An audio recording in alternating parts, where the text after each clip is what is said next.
Assalamualaikum warahmatullahi wabarakatuh.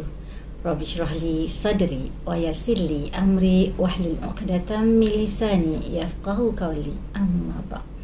Bertemu kita pada tazkirah jemaat yang merupakan hari yang cukup istimewa. Penghulu segala hari atau Sayyidul Ayyam merupakan detik yang penting untuk kita merenung diri dan meningkatkan ibadah kita kepada Allah, insya-Allah. Para penonton yang Ustazah sayangi, pada hari ini Ustazah ingin berkongsi rahsia tentang cinta hati Ustazah terhadap seseorang yang tiada tolak tandingnya di muka bumi ini.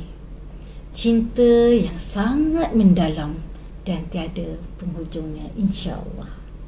Kalau orang bercinta, biasanya kata lautan api pun sanggup direnangi. Ustazah lah insya-Allah akan berenang dahulu, walaupun Ustazah tak pandai berenang, insya-Allah. Tapi siapa gerangan hati Ustazah tu yang sampai sanggup Ustazah buat macam tu? Kita dengarkan lagu ini.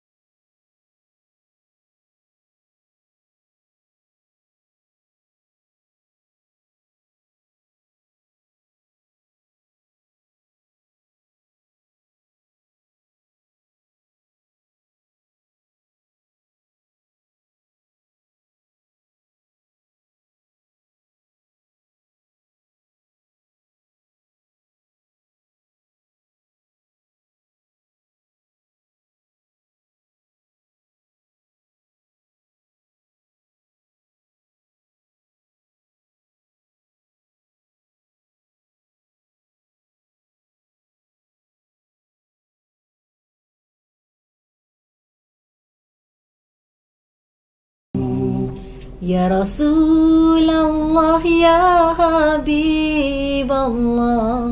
Ya, bagindalah yang Ustazah sebutkan tadi. Kenalkah kita dengan baginda Rasulullah sallallahu alaihi wasallam?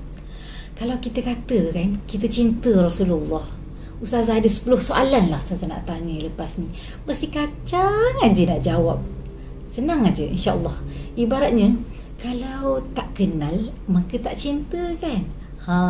Macam tu juga kalau kita biasanya cintalah seseorang. Mungkin anak-anak belum bercinta lagi, yang macam ibu bapa tu kan, lumrah manusia untuk bercinta. Jadi kita sukalah seseorang kan, mesti kita nak tahu rumah dia kat mana, dia tu nak siapa, birthday-nya bila kan, nak bagi hadiah standby lah kan, nak bagi hadiah apa yang terbaik untuk dia ni. Lepas tu dah ada punya belum. Kadang-kadang tu kan, kita kalau tak nampak orang yang kita suka tu, orang kita sayang tu kan, memang tak syok. Tapi dapat tengok bombong rumah dia pun kita dah happy. Suka sangat. Tak apalah orangnya tak ada, kita jalan naik motor pun tak apa, naik tengok bombong dia kan. Padahal orangnya tak keluar pun, tapi happynya, bahagianya hati kita sebab orang yang kita sayang, orang yang kita cinta.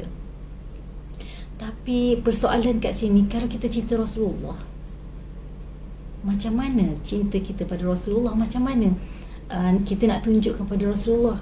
Teruskan pada 10 soalan yang saya nak tanya tadi. Soalan pertama, siapakah nama Nabi ataupun Rasulullah? Namanya Muhammad. Yang kedua, bila birthday Rasulullah ni? Biasanya kan kalau birthday seseorang tu kita nak bagi hadiah, tapi kalau Rasulullah kita nak beri apa? Kita ingat, tepuk dada, tanya dalam hati. Rasulullah ni dilahirkan pada 12 Rabiul Awal, tahun gajah. Kenapa disebut tahun gajah? Sebenarnya ada satu peristiwa aneh yang berlaku pada tahun tu. Raja Abrahah telah membawa bala tenteranya yang bergajah, tentera bergajah, menyerang dan memusnahkan kota Mekah dan Kaabah. Tetapi dengan izin Allah, gajah-gajah tersebut berundur ke belakang, dan tak lama kemudian sekumpulan burung yang bernama Ababil yang membawa seketul batu pada kakinya melemparkan batu tersebut pada tentera bergajah, sehingga kan menyebabkan tentera bergajah tu hancur. Peristiwa ini ada disebut dalam surah Al-Fil. Soalan ketiga, Siapa nama bapa baginda dan salah silahnya?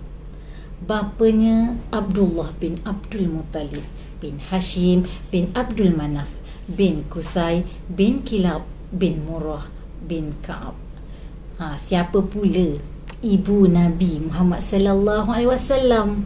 Namanya alhamdulillah sering kali juga kita dengar, iaitu Aminah binti Wahab bin Abdul Manaf bin Zuhrah bin Kilab. Soalan yang kelima, apakah keturunan Nabi Muhammad sallallahu alaihi wasallam? Melayukah? Cinakah? Indiakah? Banjarkah? Jawakah?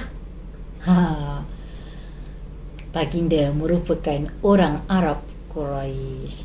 Yang keenam, sebutkan isteri Nabi yang pertama. Isteri Nabi Muhammad ni ramai. Yang pertamanya siapa? Sayyidatina Khadijah binti Khuwailid. Soalan yang ketujuh, berapa pula cahaya mata ataupun anak baginda ni? Ingat tak, biasa kita dengar lagu ni. Anak Nabi kita ada 7 orang, 3 lelaki, 4 perempuan. Kasim, Abdullah, Ibrahim, Ruqayyah, Zainab, Fatimah dan Ummu Kalthum. Soalan yang ke-8, apakah mukjizat Nabi Muhammad yang kekal hingga hari ini dan sehingga hari kiamat? InsyaAllah kan, setiap hari kita baca Al-Quran.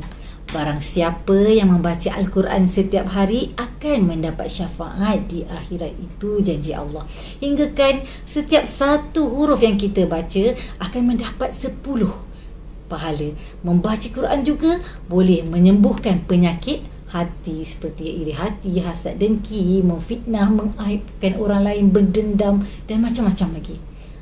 Seperti mana dalam firman Allah dalam surah Al-Imran ayat 120 yang bermaksud, kalau kamu beroleh kebaikan dan kemenangan, maka ia akan menyakitkan hati mereka. Dan jika kamu ditimpa bencana, mereka bergembira dengannya. Dan kalau kamu sabar dan bertakwa, maka tipu daya mereka tidak akan membahayakan kamu walau sedikit pun. Sesungguhnya Allah mengetahui apa yang mereka lakukan. Yang ke-9, apakah pekerjaan Nabi Muhammad sallallahu alaihi wasallam? Baginda bekerja sebagai pengembala kambing. Sememangnya mengembala kambing merupakan pekerjaan yang kebanyakan Nabi dan Rasul alaihi salam. Soalan yang terakhir, yang ke-10, bilakah Nabi wafat? Cukup sedih. Nabi wafat pada waktu subuh Isnin bersamaan 12 Rabiul Awal tahun ke-11 Hijrah. Ketika itu baginda tidak lagi mampu berjemaah di masjid dan baginda meminta Abu Bakar untuk mengimamkan solat.